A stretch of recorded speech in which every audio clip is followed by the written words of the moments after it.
پتہ نہیں ہوگا، اگر تاریخ کو اٹھایا جائے تو یزید نے بارہا خط بھیجے تھے مولا حسین کے پاس، جن خطوط میں ایک بات واضح کی گئی تھی کہ حسین بیعت تو بعد میں بات نا، پہلے بات ہوئی تھی کہ حسین اپنے نانا کی جو شریف انور ہے نا وہ ہمیں دے دیتا ہے۔ مولا حسین نے انکار کر دیا کہ حسین کی وراثت تھی، حسین پاس آ گئی تھی، نانا سے چلتی ہوئی۔ اس نے پھر خط لکھا، اس نے کہا مولا پھر کچھ چیزیں میں آپ کو کچھ شرط لکھ کر بھیج رہا ہوں، ان شرط پہ اپنے دستخط کر دیجیے اور نبوت رسول کی مہر لگا تاکہ میں دنیا میں کہہ سکوں کہ میرے پاس ایک ایسی چیز ہے جس پہ نبی پاک کی لوگ مجھ پہ فتوہ نہ لگا۔ میرے پاس ایسا ہے خط ہے جس پہ حسین بادشاہ نے اپنے اقرار کا، اپنی ہاں اپنی منصوری اور سعادت، اور خط کو کچھ اس طرح لکھا تھا کہ جس کو یوں کہہ دیا جائے کہ جو میرے سینے، کیونکہ نبی چراغ ہے، روشنی تھا، اس نے آ کے اس دنیا میں تمام جاہلیت کے جتنے اندھیرے تھے ان کو ختم کر دیا۔ اسی لیے تو سراج منیر کہا جاتا ہے کہ جاہلیت میں سے جو، کیونکہ یہ دنیا ایک اندھیرے میں دبی ہوئی تھی، جب سراج منیر اس دنیا میں نزول ہوا تو اللہ پروردگار اپنے نبی پاک کے ساتھ اس دنیا کو نور کر دیا۔ اب تمام دنیا والوں کو نظر آ گیا کہ بیٹیوں کو زندہ چھوڑ کرنا، تمام دنیا والوں کو پتا چل گیا کہ ماں بہن بیٹی کی کیا عزت ہے، ایک طلاق دینے کا بن گیا، نکاح کرنے کا اصول بن گیا۔ لیکن جب رسول خدا کے بعد جب مولا حسین کا سسٹم چلتا آیا تو لوگ شریعت کو آہستہ آہستہ بھولنا شروع ہو گئے، اور مولا حسین نے شریعت کو بچا کے مان لی۔ تو ایک خط میرے مولا کے پاس آیا اور اس میں یزید نے یوں لکھا ہوا تھا کہ اگر میرے گھر کا کوئی درخت ہو اور پاک ہو کہ اس درخت کو میں ہی جوان کروں، تو کیا اس درخت کو جب جوانی کو وہ چڑھ جائے، وہ پھل دینا شروع ہو جائے، تو کیا میں اس درخت کا پھل کھا سکتا ہوں؟ وہ حسین جو تھے وہ اللہ کی حجت تھے، تیسرے امام تھے، وہ جانتے تھے یہ پوچھ کیا رہا ہے۔ مولا حسین نے قلم کو اٹھایا، اس کے اسی طرف لٹا دی۔ حسین نے جواب یہ دیا، حسین نے یہ جواب دیا، حسین نے کہا سن یزید جو تو چاہ رہا ہے حرام۔ حسین نے جواب دیا، حسین نے کہا یزید اس درخت کی ایک ٹہنی کو کاٹ، اگر اس ٹہنی میں خون نکلتا ہے تو وہ یزید تجھ پر حرام، اگر اس میں سے 5 نکلتا ہے یزید تجھ پر حلال ہے، کیونکہ یزید چاہتا کہ وہ اپنی سلطنت کو بانٹے نہ، وہ سلطنت اس کی تقسیم نہ۔ تو حسین نے یہ جواب دیا، جب یزید نے دیکھا کہ شریعت میرے ہاتھ نہیں آ رہی ہے تو اس نے اپنے لوگوں سے کہا، کیونکہ حکومت یزید کے پاس تھی، اس نے اپنے لوگوں کو کہا ولید کو حاکم بنا دے، ولید حاکم بنا۔ اب ولید نوکر تھا یزید کا۔ حسین ابن علی کے لیے ایک ولید کے پاس آیا، اس میں پوچھا گیا کہ حسین ابن علی سے کہو کہ میری بیعت ہے، اور وہ اس کو واضح طور پر لکھ کر دیا جائے۔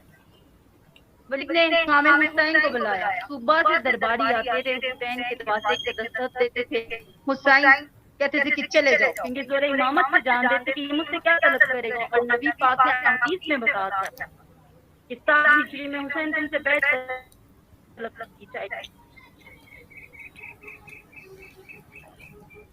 پھر اس کے بعد جب مولا حسین شام کے وقت کہا کہ میں مغرب کی نماز پڑھ کے تمہارے پاس آؤں گا، ولید دربار میں۔ اب ولید نے جب کہا نا کہ حسین شاہ آپ علی کے بیٹے ہیں، یزید صاحب سے بیعت مانگ رہا ہے، تب زہرا گلال نے کہا تھا کہ میں بیعت نہیں کروں گا۔ اس نے کہا کہ کیوں نہیں کریں گے، یزید حاکم ہے، کہا وہ کی حکومت اور سلطنت وقت طور پر ہے، ظاہری طور پر ہے، اور ہم جن کے باپ ہم حسنین ہیں، تاکہ ہم اس کی بیعت نہیں کریں گے، ہم زہرا کی قسط ہیں۔ اس کے بعد جب مولا نے انکار کر دیا تو پھر یزید نے خط بھیجا کہ اب حسین سے کہو کہ مدینہ کو چھوڑ دے، اگر یہ مدینہ نہیں چھوڑتے تو ہم ان کے گھروں پر حملہ کریں گے۔ وہاں سے حسین نکلے 120 مقتولہ کو ساتھ لے کے کربلا دشت کربلا مارا جانا، کربلا کو حسین اسلام کو بچانا تھا، شریعت محمد کو بچانا تھا۔ یزید ناپتیوں کو حرام کو حلال کرنا چاہتا تھا، لیکن حسین اپنے نانا شریعت کو بڑھوا کر اس میں حلال حرام اور حرام حلال میں تبدیل نہیں کر سکتے تھے۔ حسین اسی کا نام ہے، جہاں بھی حق موجود ہوگی وہ کبھی بھی یزیدیت ساتھ نہیں دے سکتی، اور جہاں پر یزیدیت ہوگی حسینیت کبھی مان نہیں سکتی ہے۔ لوگ کہیں کہ جنگ تھی کربلا، لیکن کربلا جنگ کا نام نہیں تھا، کربلا ظلم کا نام تھا۔ حسین شریعت کو بچایا، جتنا ہو سکا مولا حسین نے شریعت کو بچایا۔ جب حسین 18 رجب کو ہجری تھی، حسین نے مدینہ کو چھوڑا۔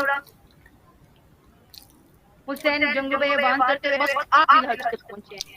حسین نے بار دیکھا یزید نے اپنے لشکر کو کہاں بھیج دیا، انہوں نے جب واقع کعبہ کر رہے ہوں گے مولا حسین میں قتل کر دینا، لیکن حسین نے دیکھا کعبہ کی بے حرمتی ہو رہی ہے۔ اگر کیونکہ کعبہ میں خون بہانا حرام ہے، کعبہ میں میرا خون کیا گیا۔ حسین نے شہادت کی میرے موت کا ایک ایمان ہے، زندگی سے بہتر ہے کہ موت حق ہے، زندگی سے بہتر ہے کہ اگر تم نے مرنا ہی ہے تو پھر حق کے راستے پہ مر جاؤ تاکہ شہادت نہ۔ حسین بادشاہ نے دیکھا کہ میرے نانا کی وہ امت جو قرآن پڑھتی ہے وہ یزید کی پیسے اور لالچ کی وجہ سے مجبور ہو گئی ہے اور میرا راستہ روک رہی ہے، کعبہ کے اندر ہو گئی ہے۔ حسین نے احرام کے اندر چھپی ہوئی جب تلواریں دیتی نا تو مولا حسین 8-10 تاریخ اٹھا لیجیے، اس حج کو، اس طواف کو جلدی سے عمرے میں تبدیل کر تاکہ کعبہ کی بے حرمتی نہ ہو۔ حسین دین بچانے نکلے تھے، قتل و غارت کرنے نہیں نکلے تھے، اور بارہا حسین ابن علی نے فتح کہا تھا کہ ہم یہاں پر جنگ کرنے نہیں آئے۔ خدا اس تاریخ کے اس واقعے کو جنگ نہ کہا جائے، شریعت کو بچایا۔ حسین ابن علی نے چلے ہیں وہاں سے، حسین ابن علی نے کہا شریعت نہیں بچائی، یہ لشکر پہ 2 محرم کو حسین کا راستہ روک دیا جائے۔ 4 محرم کو کربلا میں جو خیمے لگے تھے وہ اکھاڑ دیے گئے۔ جب حسین کا ہدایت کا راستہ، میں نے اپنے خطبہ شروع کرنے سے پہلے آپ کو بتایا کہ ان الحسین نسبل حسین ہدایت کا راستہ۔ حسین وہ چراغ ہے جو اگر جلتا رہے تو ہدایت بڑھتی رہے گی، اور یہ فرمان میرا فرمان نہیں ہے، یہ کسی عام بندے کا نہیں، یہ فرمان اس کا ہے جس کی دہلیز 1,23,999 موجود ہے، جو جھک کر سلامیاں پیش کرتے ہیں۔ اس محمد نے فرمایا ان الحسین نصف الہدی، حسین آپ ہدایت کا چراغ۔ حسین سے ہدایت جتانی ہوتی ہے اور ہدایت حسین سے جتانی ہوتی ہے۔ جس نے ہدایت حاصل کرنی ہے پہلے حسینیت والے راستے پر چلے، اور جس نے حسینیت سے دور ہونا ہے پھر وہ ہدایت سے بھی دور ہو جائے گا، اور جب تک یہ چراغ جلتا رہے گا ہدایت کبھی ختم نہیں ہوگی۔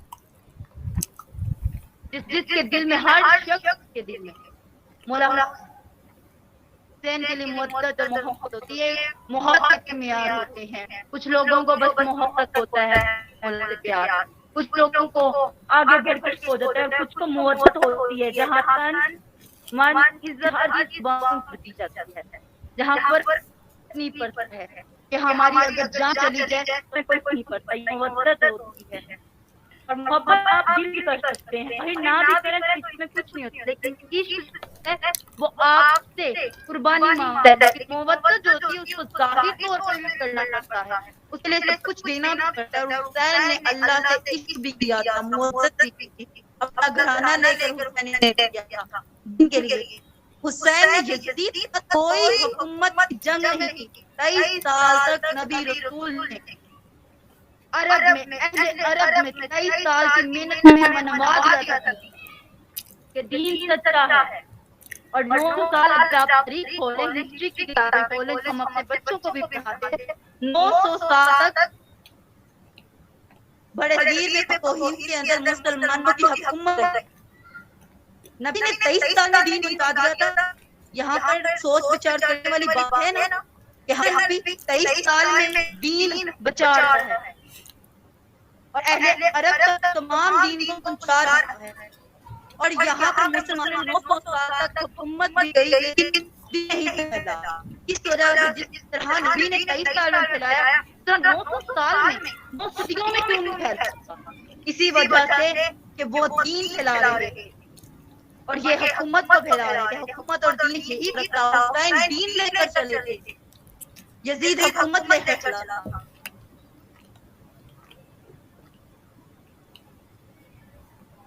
حسین بادشاہ نے جب آواز کی اپنے ساتھیوں کو المن ناس یسرنا, ان میں جتنے لوگوں نے حق کا ساتھ دیا تھا, حسین کے چراغ کو سمجھ لیا تھا کہ یہی ہدایت راستہ ہے. ہم اس ساتھ چھوڑ دیں گے تو ہم محمد اور اہل بیت سے دور ہو جائیں گے, کیونکہ محمد نے فرمایا تھا کہ میں تمہارے درمیان اہل بیت اور قرآن کو چھوڑ کر جا رہا ہوں. کبھی قرآن اور اہل بیت کا راستہ نہ چھوڑنا, کبھی قرآن سے خود کو جدا نہ کرنا, کبھی میری اہل بیت کی سنت سے خود کو جدا نہ کرنا, اہل بیت کی سنت کو ماننا. یزید نے راستے روکنے شروع کیے. حسین نے خط دے کے اپن کو بلوا لیا. ادھر 72 کٹے ہو گئے تھے حسین کے, 72 شہدا ہیں, 72 کٹے ہو گئے. شب عاشور حسین علیہ السلام نے ایک عظیم کام کیا. شب عاشور 9 کی رات کو کہا جاتا ہے. اس رات کو مولا حسین بادشاہ نے چراغ لایا اور 72 کو اکٹھا کیا, اور حسین بادشاہ نے اس چراغ کو بجھا کے ایک آواز بلند کی, کہا کہ میری آواز پر, میرے خطوں پر تم لوگ سب چل کر آئے. میں حسین ابن علی جنت کا ضامن بن جاتا ہوں, کیونکہ میں جنت کا سردار ہوں. میں حسین ابن علی تمہاری نسلوں کی جنت کا ضامن ہوں, جو تم جا سکتے تھے. میں تمہیں جنت میں داخل کراؤں گا, اس بات کا میں دعویٰ. اور مولا نے چراغ کو بجھا دیا. چراغ بجھانے کا مقصد یہ تھا تاکہ کوئی مجھ سے شرم چھاڑ نہ ہو, جس کے دل میں ہے کہ وہ جانا چاہتا ہے تو وہ چلا جائے, اور میں نہیں دیکھ رہا ہوں. مولا نے چراغ بجھا دیا, اندھیرا کر دیا, اور مقصد بھی یہ بتایا کہ اگر جو میرا ساتھ دے گا تو پھر وہ کل یہاں پہ دنیا کے لحاظ سے زندہ نہیں ہوگا, اور شہید چون کے زندہ ہوتا ہے. قرآن فرماتا ہے, اللہ کہہ رہا ہے, جو میری راہ میں اس دنیا سے چل جائیں تو پھر ان کو مردہ نہ کہو, کیونکہ وہ زندہ ہوتے ہیں, اور انہیں میں خوراک بھی دے رہا ہوتا ہوں. وہ کھاتے بھی ہیں, پیتے بھی ہیں, مجھ سے رزق پاتے ہیں. تو مولا نے فرمایا کل جو بھی میرا ساتھ دے گا 10ویں کے دن, جو عاشور کا دن ہوگا, عصر عاشور, سب شہادت سے پا جائے گا. اور جو بھی ابھی جانا چاہتا ہے آج شب میں وہ چلا جائے. میں اس کی نسلوں کا بھی ضامن ہوں, میں اس کی جنت کا بھی ضامن ہوں, اس کی اولاد کی جنت کا بھی ضامن ہوں. لیکن حسین نے چراغ کو بجھایا. پھر جیسے ہی چراغ کو جلایا تو ایک عجیب سا منظر تھا حسین ابن علی کے سامنے, کہ تمام لوگ جو حسین ابن علی کے سامنے بیٹھے ہوئے تھے حسین کے قدموں میں گر گئے تھے, اور روک کے کہہ رہے تھے, مولا ہم آپ کو کس طرح چھوڑ جائیں کہ آپ نے جب سے چراغ کو بجھایا ہے ہمیں اللہ کا راستہ نظر آیا ہے. مولا ہم اگر آپ کو چھوڑ دیتے ہیں اے نوازہ رسول تو ہم حق والے دین سے دور ہو جاتے ہیں. حسین ابن علی حق لے کر چلے. حسین ابن علی کے ساتھ حق تھا, اور حق حسین کے ساتھ تھا, سامنے باطل تھا.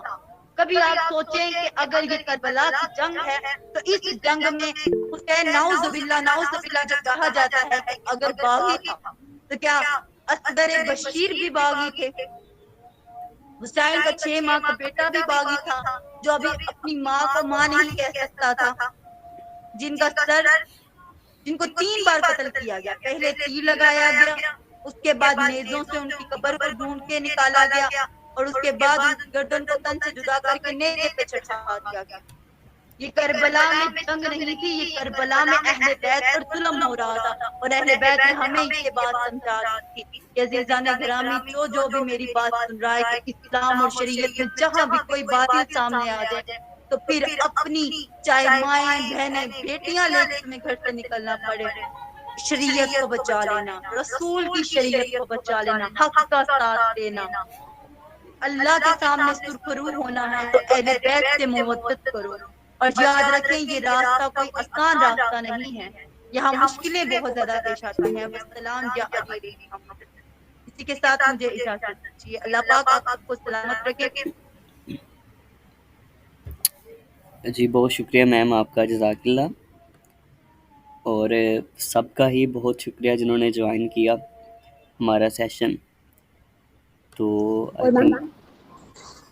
جی مریم کریں بات آپ. جی جی بالکل، اور میم آپ نے بہت خوبصورتی سے بیان کیا، بہت بہت شکریہ آپ کا۔